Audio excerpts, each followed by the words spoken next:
Okay, so if you've watched my other cupcake tutorials, you know that I use molds. I don't always use molds though. Sometimes with the icing, I do my own little rope thing. So this is what I want to show you how to do.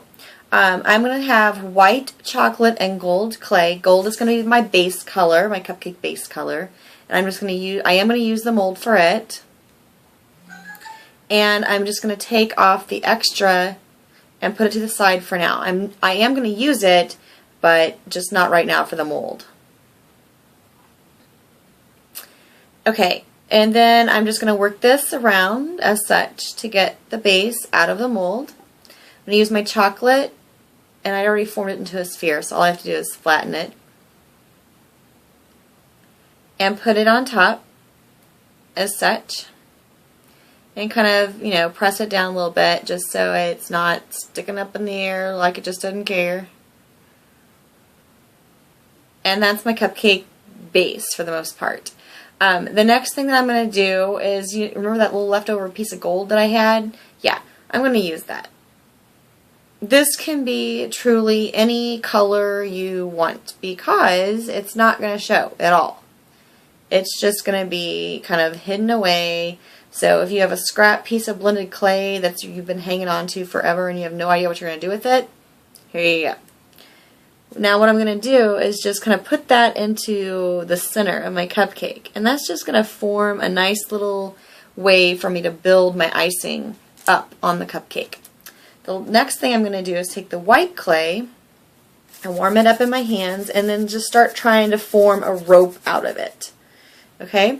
So then I'm going to just go ahead and I do this on the table sometimes and sometimes I do it in my hand and it's just whatever works best for you. And you just kind of hold it and roll it and get it going until you have, you know, a fairly even piece of clay rope. Now you can leave it just the way it is if you want your icing to look smooth, or you can take it and twist it, which is what I'm going to do, to give it a little more of a texture when you're putting it around the cupcake. So I'm really just twisting the clay right here.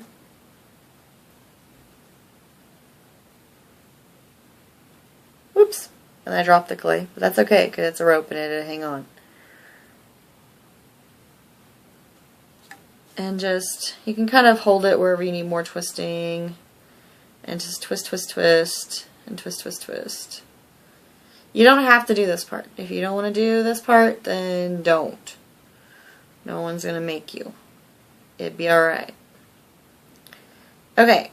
Then, after I have it about, you know, about how I want it, basically, I'm going to start on the bottom of my cupcake, just like this. And I'm going to wrap around, remember that nice little middle piece that we had? Yeah.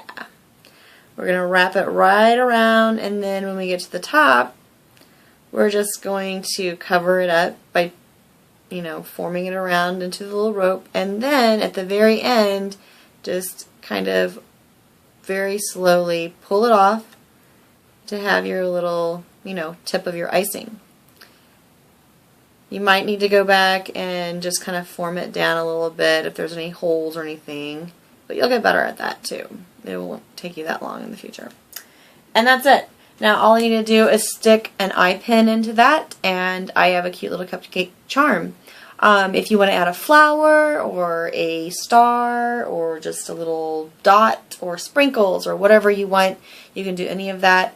But that is how I do my spiraled icing without a mold. Thank you.